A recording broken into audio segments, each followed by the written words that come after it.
escutar um missionário chamado Wes Stanford.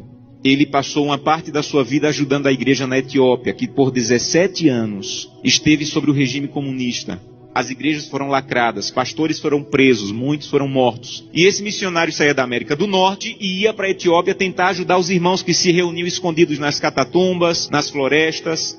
E um dia ele foi na cidade de Sodo, uma cidade no sul da Etiópia, e conheceu um pastor chamado Tadessa Assai. Um homem de Deus que tinha uma especialidade. A especialidade do pastor Tadessa era pregar nos funerais. Onde tinha um funeral, o pastor ia. Então, quando a polícia sabia onde tinha funeral, ia lá porque o pastor estava pregando, pegava o pastor, prendia o pastor, espancava o pastor, soltava o pastor e ele voltava a pregar. E um dia a polícia ficou com tanta raiva que disse assim: nós não vamos mais soltar o pastor Tadessa, ele vai ficar preso agora. E ele pensou: já que eu vou ficar preso, vou pregar na prisão. E levou 22 a Jesus Cristo dentro da prisão. E a polícia disse: não vamos mais soltar o pastor Tadessa, nem vamos mais deixar ele preso, nós vamos matar o pastor Tadessa eletrocutado, para servir de testemunho para que ninguém mais queira seguir Jesus.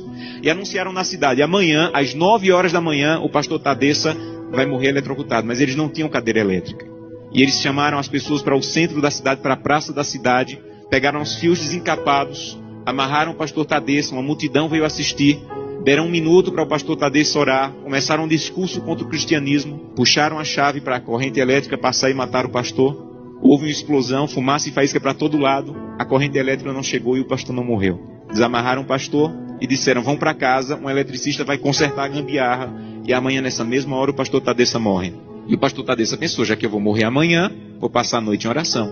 E voltou para a cadeia e passou a noite em oração. No outro dia, a mesma coisa. A multidão veio, amarraram o pastor Tadessa, alguém havia passado o dia tentando consertar, puxaram a chave, explosão de novo, fumaça e faísca, a corrente elétrica não chegou. E a multidão começou a apertar tanto, fazer tanto barulho, que a polícia ficou temerosa, desamarrou o pastor e disse assim: vai embora daqui.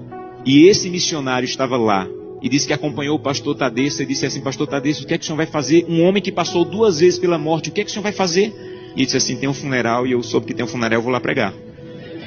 E ele disse assim: pastor Tadessa, eu represento milhares de cristãos na América, e nós estamos orando muito por vocês. E disse que o pastor Tadessa se virou, ficou com o rosto sério e disse assim: vocês na América estão orando por nós, aqui na Etiópia? Então volte para a América e diga que nós é que estamos orando por vocês. E ele falou: mas por que vocês estão orando por nós se vocês é que estão sendo perseguidos, pastor? E ele falou: irmão, ninguém na Etiópia acorda sem pensar. Nenhum cristão na Etiópia acorda sem pensar: hoje pode ser meu último dia de vida. Pode ser que hoje seja descoberto e seja preso e morto. Então, como nós não sabemos se esse é o último dia de vida, todo cristão na Etiópia passa o dia em oração. Não importa o que nós façamos durante o dia, passamos o dia em oração. Mas eu soube que as coisas vão muito bem na América e que tem cristão na América que consegue passar o dia inteiro sem orar. É verdade que tem cristão na América que consegue passar o dia inteiro sem orar? E ele disse assim: é verdade. Ele falou: você sabe que é proibido se reunir, mas nós precisamos tanto do corpo de Cristo que mesmo sendo proibido, nós nos encontramos escondidos à noite, no escuro, na floresta, nos cemitérios, porque nós precisamos do corpo de Cristo. Mas eu soube que vocês têm igreja na América em todas as esquinas, e vocês podem entrar na igreja a hora que quiserem, que a polícia não vai entrar para espancar vocês. Mas eu soube que na América, no dia de culto, tem cristãos que ao invés de ir para a igreja, ficam em casa assistindo. É verdade que no dia de culto vocês podem ir a hora que quiserem, e vocês não vão, vocês ficam assistindo. É verdade que isso acontece na América, irmão? E ele disse assim: é verdade. E ele disse assim: missionário, a minha congregação tinha apenas uma Bíblia, e eu fiquei com medo de ser preso e minha Bíblia ser queimada. Então reuni minha congregação e com lágrimas nos olhos eu disse: irmão, eu não tenho como guardar a Bíblia, é o que nós temos de mais precioso. Se eu for preso, ela vai ser destruída.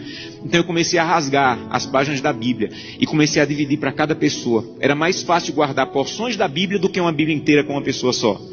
E quando eu estou à noite pregando, no escuro, no meio do meu sermão, eu digo: eu preciso de Isaías 53. E alguém lá do escuro começa a recitar do fundo do coração aquela página que ele levou rasgada para casa e decorou.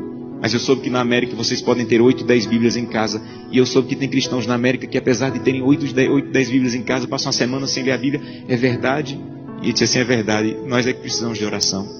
Meus irmãos, urgentemente precisamos de oração. Porque cantamos: breve Jesus voltará.